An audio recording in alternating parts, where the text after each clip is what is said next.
and now a new guest who's not the person I thought they were when they walked up, but that's absolutely fine. It's crazy goodness. I'll do. Absolutely. Not fussy. Just give us your name and why are you here? Because you're not from Operation Mobilisation. I'm not. No, my name is Mark Thomas, and I'm here because this was my home. I was born here a good number of years ago. My parents started the work of Capernwray, Major and Mrs. Joan Thomas, and I was born here and hence returned here, involved with the work, and became director in about 1981 and retired just a few years ago. Got kicked out then. Retirement has its ups and downs, I guess. How is retirement? How have you found that? Have you found that you're itching to do more, or is it you're actually enjoying the slower time, or are you busier now? I'm busy, but in a different way. Because being here was full-time, all kinds of challenges, but a remarkable privilege to be involved in something that your own parents initiated under God, and He very kindly got them involved with it, and so I got kindly involved by God too into something which has been wonderful. So retirement seemed to come very quickly.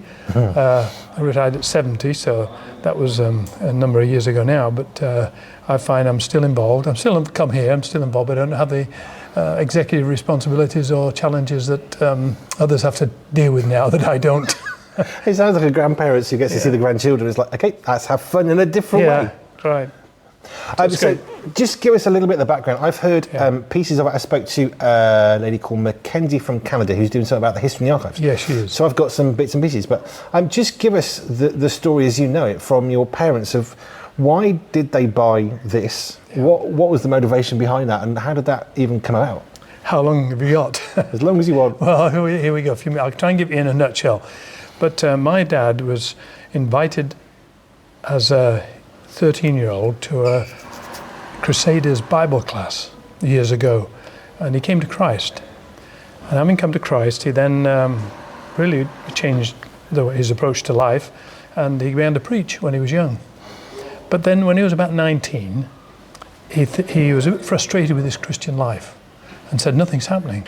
So it was as if he said to God, and I say it because I've said it many times before, it was as if God said to him, well, I've been waiting for that because for a long time you've been trying to live only a life that Christ can live.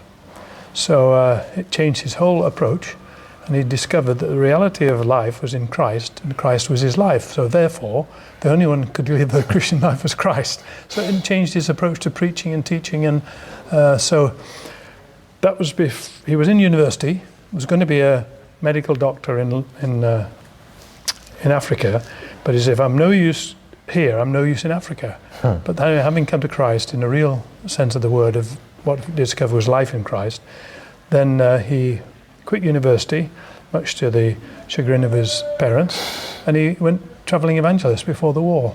And then when the war came, became an officer in the Fusiliers from London, and it was towards the end of the war he had always had in his heart to start a place for young people, because he'd been involved with young people and so on before the war. So it must have been about 1946 45, having been given the responsibility of taking a place called Felbert near Dusseldorf in Germany, that he had to have German families out of their homes. So he put British officers there. And in the meantime, he must have discovered the sale of a place called Capernwray. Put that in the back burner for a minute, but then having met these two German families who had to put out of their homes, he found it difficult. He wrote to my mother and said, I'm having difficulty asking two German families to leave their homes when they've done so much to impact so many other families. But he discovered that the two families were Christians. And so he had sent a letter to the family, met the son in the street, gave him some chocolate on the letter, and the one family wrote to him and said, we are leaving our home with tears, but we're of the same family. We discover we're in Christ. Wow. And then the other family who we had to remove from the home was involved with a church there. So they had to come and preach. So that was about in the 1940s, 46. Wow. And then he wrote to my mother and said, I think I found the place. Place for Capernwray, it's on sale. So he said, I'd like to go up with a friend from Nottingham where she was living as a businessman. They came up to Lancaster in 1946 and Capernwray was on auction. And when it came to the auction, my mother had got to the place where the funds were there, but no more. And the guy who was helping her said, what do we do? She said, go one more step. And she did. And that was how it started. Wow. So that's, 77 years ago, 78 years ago. And from then on, so it's grown and developed and all around the basis of what Dad's testimony was. I was going to say the rest is history, but it's not because I don't know what the history is. But so your dad's in Germany. He meets this amazingly difficult situation of having to push people out of their homes for the British officers, and yet God used that, and I love how God had gone ahead already, and they were Christian families. Yeah, and it opened in 1947. In about May, the first group came in, and I think out of the first group of 10 guests, I think three came to Christ. And then in 1948, the British government was looking for people to take German young people. So they found these different set places, locations, and they asked Dad, can you take some German young people? He says, I can, but we're a Christian. And he says, that's all right, that's democracy. But then he said, well, yes, the British government said they'll pay for 30 to come. And he said, yes, that's great, as long as 3 can come from Felbert, where the homes were, the town where he was commissioned officer there. Wow. And in fact, the young lad who was in that family, he was one of the 3, he said, came. In 1949, he went back and visited all the German young people who'd come in that previous year. And they said, they had the first meeting in Felbert, and they called it Fackelträger, which is torchbearer. And the torchbearer, or Fackelträger, means in English carriers of light, or torchbearers. So it became the Capernwray Mission Fellowship of Torchbearers after that. And many Germans started coming, and we've had Germans ever since, and other countries. And so other centres developed out of this one, about 23 equivalent Capernways around the world. So that's what happened. That's in brief. I was going to say, that's got to be a brief version. It is a brief version. There's too many other stories that could be told. Yeah. So your dad bought the house, and obviously it's been developed over the years. Yeah. In its current state, I mean, this building obviously quite new, but you actually grew up on this estate as a boy. Yeah, I was born in room 20, which is up one of the corridors around them. Yeah. So this was home. What was life like? I mean, I can only imagine that you must have been completely surrounded by a prayerful environment, because it just feels like prayer was obviously key to your dad. Where did faith come into it for you as a boy who would have been brought up in Christian surroundings? But how did you actually come to faith yourself? Interesting, because just about 1.5 miles along a track here, there's a farm, and they used to have an afternoon meeting. About 3 o'clock in the afternoon, something like that. And my dad was speaking there one day. And I'd heard him speak before, of course, but I'd never really understood the reality of what it meant to know Christ. And he was speaking that day, and I discovered the reality then.